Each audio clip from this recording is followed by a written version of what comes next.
I was just a regular guy living paycheck to paycheck, minding my business, when everything flipped upside down. I mean, who would have thought that Jake Mitchell, would get caught up in a land battle so insane? It could be a script for a movie. Picture this. You inherit 47 acres of pristine Montana land from your grandfather, complete with mineral rights and an old access road that's been in the family for over a century. Sounds like a dream, right? It should have been. But then, I discovered HOA President Brenda Kowalski had built a whole subdivision, 36 luxury homes on MY land. She claims she bought it at a county tax sale. But here's the kicker. She was charging $400 in monthly HOA fees from each homeowner, while they all drove over MY gravel road. Let that sink in. My road, not hers. When I showed her the deed, she laughed. She had the nerve to look me up and down like I was some kind of joke and said, "Listen, hon, maybe you should get a real lawyer instead of whatever public defender you found on Craigslist." The sound of her acrylic nails tapping dismissively still echoes in my ears. I couldn't believe it. Some Karen stole my land and turned it into a gated community. And to top it off, she had the audacity to tell me I was just some poor electrician who couldn't possibly know how to fight this. Now, let me back up a bit. Before all this, I was a 34-year-old electrician living in Billings, barely making ends meet. I worked hard, but I always dreamed of something more. Then, Grandpa Henry passed away and left me his 47 acres in Whitefish, Montana. It was everything I could have ever wanted.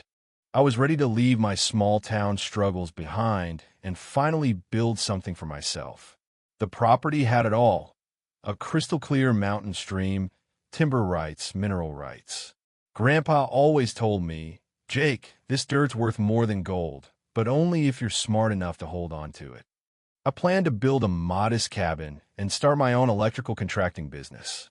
The air up, there was pure freedom, pine needles mixed with that sharp Montana cold, that bite you feel in your chest when you take a deep breath. The kind of air that makes you feel alive. But there was this one thing, a private gravel road that led from the county highway to my land. Grandpa had maintained it for decades, and legally it was mine. It wasn't much, just a 200-yard driveway wide enough for 2 trucks. But that road was everything. It was the one thing Brenda Kowalski didn't account for when she decided to build Whitefish Meadows on my property. I didn't know what to expect when I first went up to the land as the official owner. But when I got there, I found that Brenda had created her own little kingdom, a gated community with 36 beige houses, each worth around $400,000. It wasn't just the fact that she built the homes there, it was the fact that every single person living there was using MY Road to get in and out. I counted 72 cars that morning, all rolling over the gravel Grandpa had laid down with his own hands. It felt like nails on a chalkboard, every crunch of the tires on my road. I couldn't let this go. So, I went to Brenda's house, this big colonial mansion with columns that looked more at home in Georgia than Montana. She opened the door wearing a bathrobe that probably cost more than my truck. When I told her who I was and explained the situation, she didn't care. She just laughed. "Oh, honey, I bought this land fair and square at a county tax sale." Well, I had proof my grandpa's taxes were paid up, receipts, checks, the whole 9 yards. But Brenda didn't care. She told me to get a real lawyer, like the one I had wasn't good enough for her. She even said, "And even if you somehow prove you own the land, we've got squatters' rights. Look it up, cowboy." I could feel the anger boiling up inside me. This woman had stolen my land, built an entire community, and was charging people fees to live there, while I was just standing there, holding my grandfather's deed, trying to make sense of the absurdity of it all. But that's when I noticed something she missed. Every single home in that development depended on MY Road. There was no other access. That was my leverage. I didn't back down. 2 days later, I hired a property lawyer named Cassandra Webb. She was sharp, confident, and made it clear she'd win this for me. And within 48 hours, she confirmed what I already knew.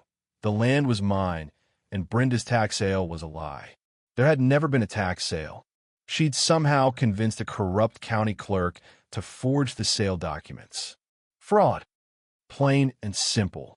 Armed with this knowledge, I went back to Brenda's house, this time prepared. But she wasn't done. She had the audacity to tear my lawyer's certified letter in half and throw it on the porch. That afternoon, every homeowner in Whitefish Meadows got an emergency HOA notice about me, painting me as a disgruntled squatter and warning everyone to call the police if they saw me on HOA property. But Brenda made her first real mistake. She installed a security gate at the entrance to MY Road. The sound of that gate slamming shut was like a prison door. And that, my friends, was the smoking gun. You can't gate a public road. By putting a gate on MY property, she admitted it was private. That was all I needed. Cassandra laughed when I told her. Jake, she just handed us our case. Installing a gate on someone else's private road is criminal trespassing with property damage. I wasn't going to let this go. I documented everything. The gate, the broken infrastructure, the illegal construction. But then, something unexpected happened. Sarah Smith, a young mother from the development, approached me while I was taking pictures. She was scared at first, but then realized the truth. She and her family had been scammed just like I had. They'd used their life savings to buy a house on stolen land. The next few days were a whirlwind. Brenda escalated by hiring armed guards to patrol the gate. These weren't cops. They were ex-military types in full tactical gear. When I tried to take more pictures, they threatened me. But here's where things got tricky for Brenda. She started playing dirty, sending emails to my clients, painting me as a violent squatter. Within 48 hours, I lost 3 major contracts worth $15,000. But she made a big mistake. She defamed me in writing. That was all I needed to sue her. And then, as if it couldn't get worse, Brenda crossed a line I never expected. She went after my grandfather's grave. Someone dug it up, shattered the headstone, and left a note that read, "Even the dead can't help you now." That's when it became personal. I called Agent Martinez, and she knew exactly what to do. She said, "Jake, she's made a fatal mistake. Desperate criminals make mistakes. We'll get her." The FBI investigation uncovered that Brenda wasn't just running one illegal HOA. She had a network across 3 states, stealing land, building developments, and defrauding families. But it didn't stop there. She was laundering money through offshore accounts. The whole operation was exposed. And the best part? Brenda was arrested. The FBI took her down, and I got my land back. But I wasn't done.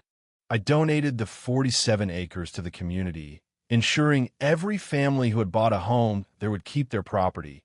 No one would be left homeless, and Brenda would never be able to profit from her crimes again. 6 months later, I stood on the porch of my new cabin, built where my grandfather's house once stood, overlooking land that was finally mine again. And when I think back on all of it, I'm proud of what we did. Brenda thought she could get away with it all. But justice? Justice has a way of finding its way in the end. And that's why I'm sharing this with you. If you've ever had an HOA horror story, financial fraud, abuse of power, or just plain tyranny, share it in the comments below. Let's expose this corruption together.